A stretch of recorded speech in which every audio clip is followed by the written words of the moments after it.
Assalamualaikum warahmatullahi wabarakatuh. Selamat siang dan terima kasih kepada teman-teman kelas 6D Akuntansi yang sudah berkenan meluangkan waktunya dalam presentasi akuntansi internasional pada siang hari ini.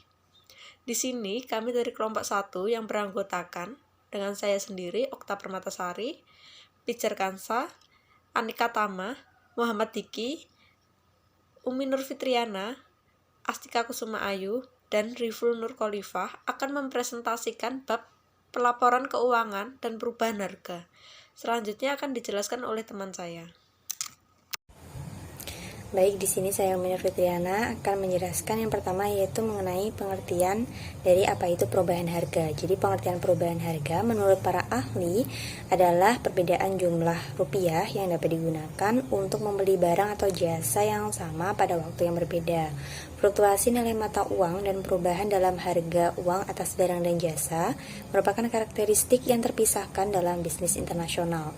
Pelaporan keuangan sangat terkait dengan perubahan harga dikarenakan selama periode perubahan harga tersebut, laporan keuangan dapat berpotensi untuk menyesatkan selama periode perubahan harga tersebut. Perubahan harga di sini dapat dipahami dengan dua, yaitu perubahan harga secara umum dan perubahan harga spesifik atau khusus yang akan dijelaskan lebih lanjut lagi nanti pada pembahasan berikutnya.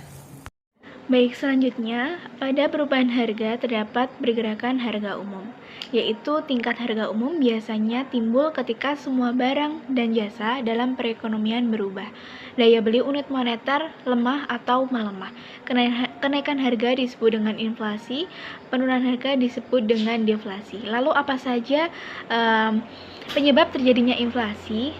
Bukti menunjukkan bahwa inflasi disebabkan oleh kebijakan moneter dan fiskal agresif yang bertujuan untuk mencapai pertumbuhan target ekonomi yang tinggi, biaya pemilihan umum yang terlalu besar, serta penyebaran inflasi internasional. Baik, untuk selanjutnya yaitu mengapa laporan keuangan di masa perubahan harga berpotensi menyesatkan. Karena dalam hal ini, selama masa inflasi, nilai aset yang sesuai dengan biaya perolehannya jarang yang mencerminkan nilai kini atau yang lebih tinggi dari data aset tersebut. Nilai aset yang dikecilkan mengakibatkan dikecilkannya pengeluaran dan dibesarkannya laba. Dari sudut pandang manajerial, pengukuran yang tidak akurat ini menimbulkan penyimpangan pada yang pertama, yaitu proyeksi keuangan berdasarkan data atau rangkaian waktu historis yang belum terselesaikan. Yang kedua yaitu anggaran yang menjadi dasar pengukuran. Dan yang ketiga, data kinerja yang gagal untuk mempengaruhi pengaruh inflasi yang tidak terkendali. Selanjutnya, prosedur akuntansi konvensional juga mengabaikan laba rugi daya beli yang muncul dari kas modal atau setara kas selama masa inflasi. Hal ini selanjutnya dapat mempersulit membaca laporan keuangan untuk membandingkan kinerja bisnis. Oleh karena itu, akan berguna jika kita dapat mengakui pengaruh inflasi secara eksplisit karena alasan-alasan sebagai berikut. Yang pertama yaitu pengaruh perubahan harga secara parsial kepada transaksi dan kondisi perusahaan. Penggunaan laporan keuangan tidak memperoleh informasi secara rinci mengenai faktor-faktor ini. Yang kedua, penanganan masalah yang diakibatkan oleh perubahan harga dalam pemahaman yang akurat terhadap masalah tersebut. Pemahaman yang akurat memang mengharuskan laporan kinerja bisnis untuk memasukkan pengaruh perubahan harga. Dan yang ketiga, pernyataan manajer mengenai masalah yang diakibatkan oleh perubahan harga lebih baik tidak dapat dipercaya jika perusahaan mengeluarkan informasi keuangan yang membahas masalah tersebut. Jadi, tingkat inflasi yang lambat dapat memperhitungkan perubahan harga bermanfaat karena pengaruh kumulatif dan inflasi rendah bisa menjadikan signifikasi seiring waktu. Jadi, suatu perusahaan harus menyediakan informasi secara lengkap, akurat untuk seluruh pengguna atau pembaca laporan keuangan, seperti masyarakat ataupun investor. Selanjutnya, saya akan menjelaskan tentang jenis-jenis penyesuaian inflasi. Rangkaian start yang bertujuan mengukur perubahan harga umum maupun khusus biasanya tidak berjalan secara bersamaan. Setiap perubahan harga memiliki pengaruh yang berlainan terhadap pengukuran posisi keuangan dan kinerja operasional dari suatu perusahaan dan diterangkan menurut tujuan berlainan pula. Selanjutnya, memperhitungkan pengaruh perubahan tingkat harga umum terhadap laporan keuangan disebut dengan model historical cost constant purchasing power, daya beli tetap biaya historis, dan akuntansi perubahan harga khusus yang disebut dengan model current cost biaya kini. Yang pertama, penyesuaian tingkat harga umum. Jumlah mata uang yang disesuaikan dengan perubahan tingkat harga atau daya beli umum disebut mata uang yang tetap, biaya historikal atau setara daya beli umum. Jumlah mata uang yang belum diselesaikan disebut jumlah nominal. Sebagai contoh, di masa terjadinya kenaikan harga aset berumur panjang yang dinyatakan dalam neraca dengan biaya perolehan awalnya disajikan dalam mata uang normal. Indeks harga. Perubahan harga umum diukur oleh indeks tingkat harga menurut rumus sigma P1 H1 dibagi sigma P0 H0, dengan P sama dengan harga komoditas dan H sama dengan jumlah yang dikonsumsi. Indeks harga mempunyai rasio biaya. Penggunaan indeks harga. Angka indeks harga digunakan dalam translasi jumlah uang yang dibayar di periode sebelumnya, setara daya beli di akhir periode, yaitu daya beli tetap biaya historis. Rumus yang dipakai adalah GPLC dibagi GPLTD dikali jumlah nominal TD sama dengan PPEC, di mana GPL adalah indeks harga umum, C sama adalah tahun berjalan, TD adalah tanggal transaksi, PEE adalah setara daya beli umum. Selanjutnya, angka tingkat harga yang disesuaikan bukan merupakan biaya kini dari pos yang dipersoalkan, melainkan masih merupakan angka biaya historis. Angka biaya historis hanya sekedar disajikan ulang dalam unit ukuran baru, yaitu daya beli umum di periode akhir, yang rumusnya GPLC dibagi GPLTD dikali pendapatan total sama dengan PPEC. Objek penyesuaian tingkat harga umum. Secara tradisional, laba atau kekayaan bersih setelah pajak adalah bagian dari kekayaan, yaitu aset bersih yang dapat ditarik oleh perusahaan selama periode akuntansi tertentu, tanpa mengurangi kekayaan di bawah tingkat awalnya. Oleh karena itu, akuntansi konvensional menghitung laba sebagai jumlah maksimal yang dapat ditarik oleh perusahaan tanpa mengurangi modal uang awalnya. Jika kita tidak bisa memperoleh harga yang stabil, maka perhitungan laba konvensional cenderung menghitung kekayaan bersih perusahaan setelah pajak secara tidak akurat. Selama masa inflasi, kekayaan perusahaan yang tidak terkait dengan aktivitas operasional pun berubah. Perubahan ini berasal dari aset atau kewajiban moneter, klaim atau kewajiban untuk membayar sejumlah tetap uang di masa depan. Aset moneter mencakup kas dan piutang yang pada umumnya kehilangan daya beli selama masa inflasi. Baik, selanjutnya saya akan menjelaskan tentang penyesuaian biaya kini. Model biaya kini berbeda dengan akuntansi konvensional dalam dua aspek. Pertama, aset dinilai pada biaya kininya ketimbang biaya historinya. Oleh karena aset pada dasarnya sama dengan nilai diskonto kini dari arus kasnya di masa depan. Pendukung model biaya kini berpendapat bahwa nilai kini memperlihatkan secara lebih baik pengukuran pendapatan dan potensi arus kas perusahaan di masa depan kepada pembaca laporan keuangan. Kedua, Laba didefinisikan sebagai kekayaan bersih setelah pajak dari perusahaan, yaitu jumlah sumber daya yang dapat didistribusikan perusahaan di satu periode atau tidak termasuk pertimbangan pajak, sambil tetap mempertahankan kapasitas produksi atau modal fisiknya. Satu cara untuk mempertahankan modal adalah dengan menyesuaikan posisi awal aset bersih perusahaan atau lewat indeks harga khusus atau penentuan harga langsung yang sesuai seperti harga tagihan lancar, daftar harga dari penyedia, dan lain-lain. Untuk mencerminkan perubahan setara biaya kini dari aset periode itu. Ada biaya kini disesuaikan dengan tingkat harga umum. Opsi pelaporan ketiga yang bertujuan untuk menerangkan perubahan harga ini menggabungkan karakteristik model tingkat harga umum dan model biaya kini yang telah dibahas di paragraf-paragraf terdahulu. Pengukuran ini menggunakan indeks harga umum maupun khusus.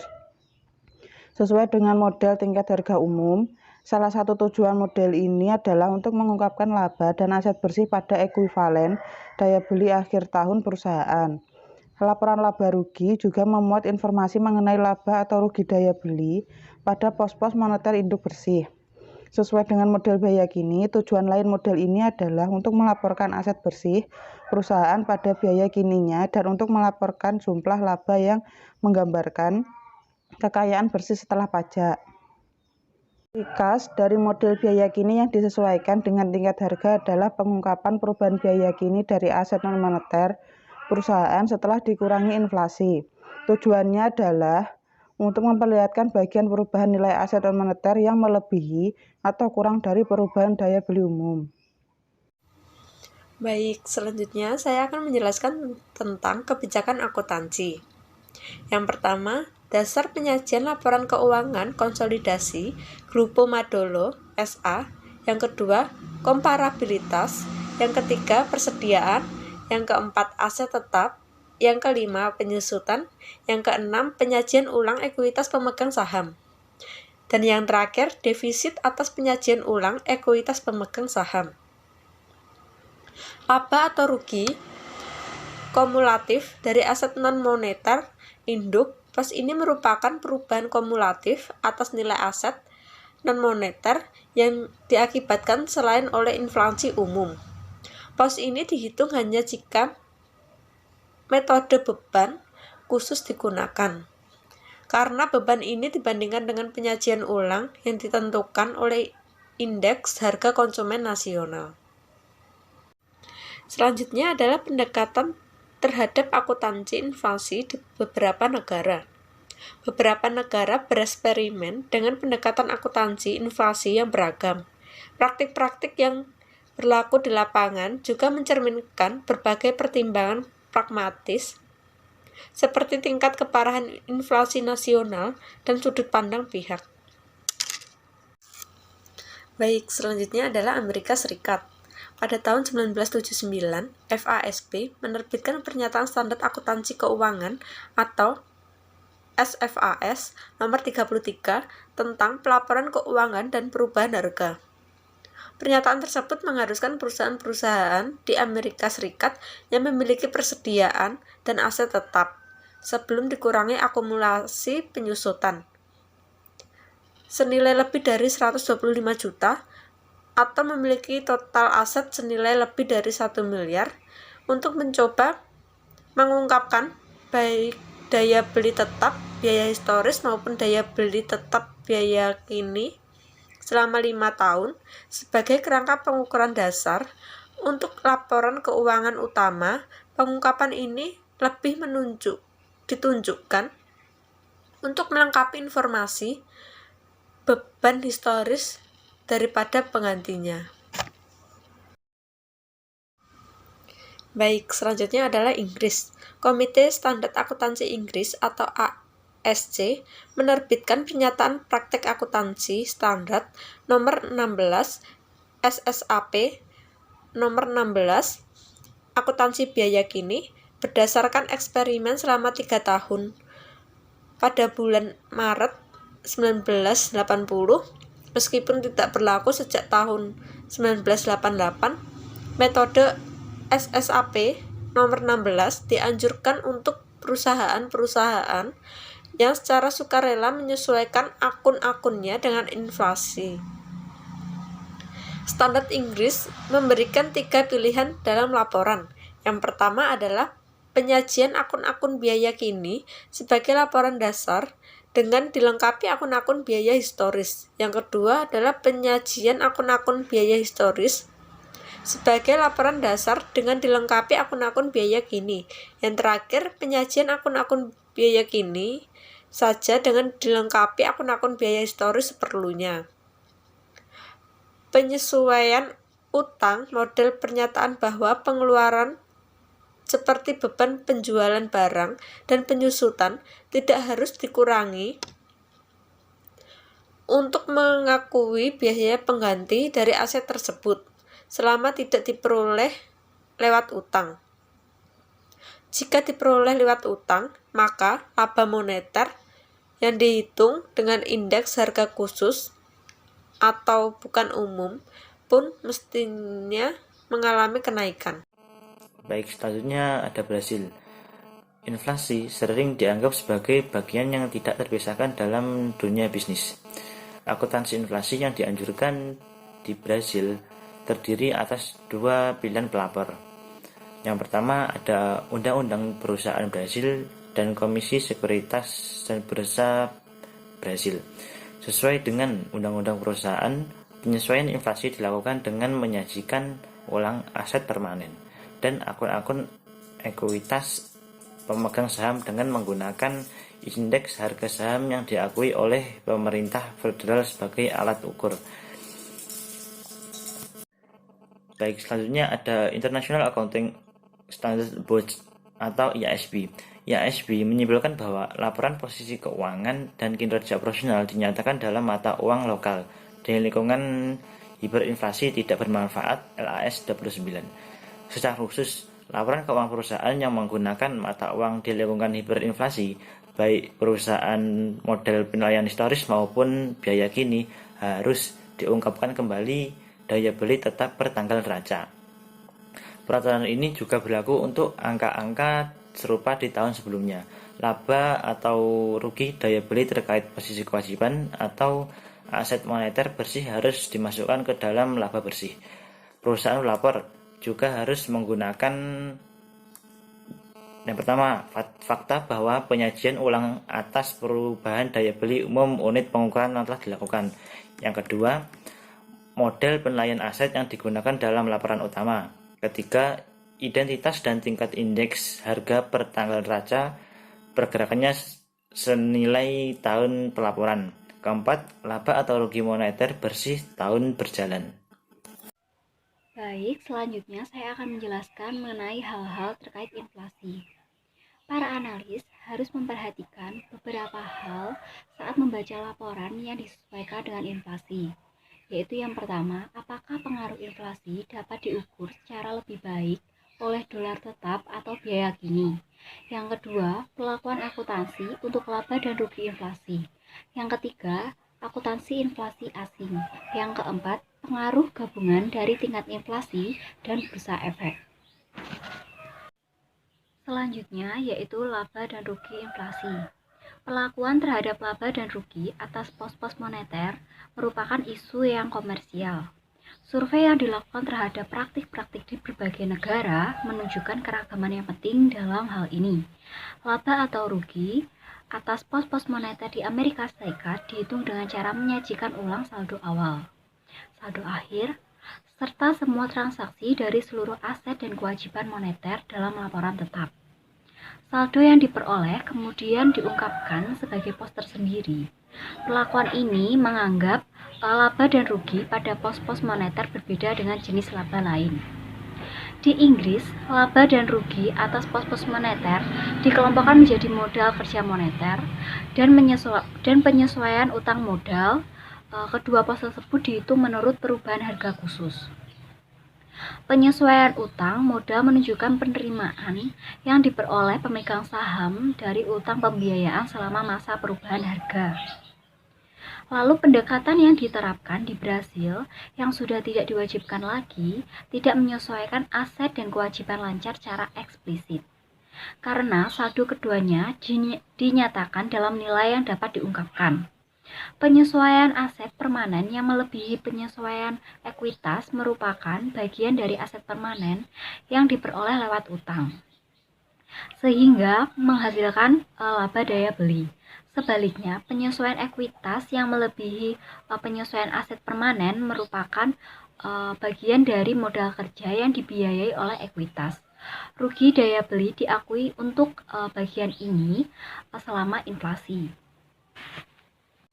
Baik, selanjutnya adalah laba dan rugi modal. Akuntansi nilai kini membagi laba bersih ke dalam dua kategori, yaitu yang pertama laba operasional, yaitu selisih antara pendapatan lancar dengan biaya kini sumber daya yang dikonsumsi. Dan yang kedua, laba yang belum direalisasikan dari kepemilikan aset non-moneter yang nilai penggantinya mengalami kenaikan selama inflasi berlangsung. Pengukuran laba modal mudah dilakukan, namun pelakuan akuntansinya itu sulit.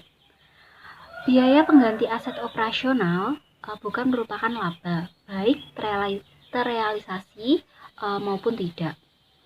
Perubahan biaya kini persediaan, pabrik, peralatan, dan aset operasional lain merupakan evaluasi terhadap ekuitas pemilik yang menjadi bagian dari laba yang harus dimiliki perusahaan guna mempertahankan modal fisik. Sedangkan laba berdasarkan biaya kini merupakan pengukuran terhadap kekayaan bersih setelah pajak dari perusahaan ini. Aset yang ditahan untuk tujuan spekulasi seperti tanah kosong atau surat berharga yang dapat diuangkan tidak harus diganti jika ingin mempertahankan daya produksinya. Oleh karenanya, jika penyesuaian biaya kini mencakup pos-pos ini, kenaikan atau penurunan setara harus dinyatakan secara langsung dalam akun laba. Selanjutnya adalah inflasi asing. Di Amerika Serikat, FASB berupaya menangani inflasi dengan cara mewajibkan perusahaan pelapor besar untuk bereksperimen baik dengan daya beli tetap biaya histori maupun dengan pengungkapan biaya kini. FAS nomor 89 yang menganjurkan perusahaan untuk menerangkan perubahan harga tidak berhasil memecahkan isu ini pada dua tingkatan, yaitu yang pertama, perusahaan boleh tetap menyajikan nilai aset non-moneternya pada biaya histori atau boleh juga menyajikan ulang dalam setara biaya kininya. Yang kedua, perusahaan yang memilih untuk menyajikan daya biaya kini untuk operasi luar negeri memiliki dua opsi, metode translasi dan saji ulang laporan anak perusahaan ke dalam dolar Amerika Serikat. Perusahaan tersebut boleh menyajikan ulang ke dalam inflasi asing, kemudian menstralasikannya ke dalam mata uang induk perusahaan, atau boleh menstralasikannya ke dalam mata uang induk perusahaan, kemudian menyajikan ulang ke dalam mata induk perusahaan, kemudian menyajikan ulang ke dalam inflasi. Kini dalam menentukan pilihan metode dengan menggunakan kerangka berorientasi keputusan. Investor juga memerlukan pelaporan yang disesuaikan dengan tingkat harga khusus, bukan harga umum. Ini karena penyesuaian tingkat harga khusus menjadi penentu jumlah maksimal yang bisa dibayarkan oleh perusahaan sebagai dividen tanpa mengurangi daya produksinya. Ada beberapa prosedur penyesuaian tingkat harga, yaitu sebagai berikut. Yang pertama, menyajikan ulang seluruh laporan keuangan anak perusahaan, baik domestik maupun asing, dan induk perusahaan guna mencerminkan perubahan harga khusus. Yang kedua yaitu menstralasikan seluruh laporan anak perusahaan asing ke dalam setara mata uang domestik melalui konstata. Yang ketiga yaitu menggunakan indeks harga khusus yang relevan dengan apa yang dikonsumsi perusahaan dalam perhitungan laba atau rugi moneter. Perspektif perusahaan induk mensyaratkan indeks harga domestik, sedangkan perspektif perusahaan lokal mensyaratkan indeks harga lokal. Demikian presentasi dari kelompok 1. Presentasi kami tutup dan terima kasih atas waktu yang diberikan oleh Bapak Ubay dan juga teman-teman kelas 6D akuntansi yang telah aktif berpartisipasi dalam diskusi pada siang hari ini. Kami sebagai penyaji mohon maaf apabila terdapat kekurangan dalam presentasi kali ini. Terima kasih atas perhatiannya, kurang lebihnya kami mohon maaf. Wassalamualaikum warahmatullahi wabarakatuh.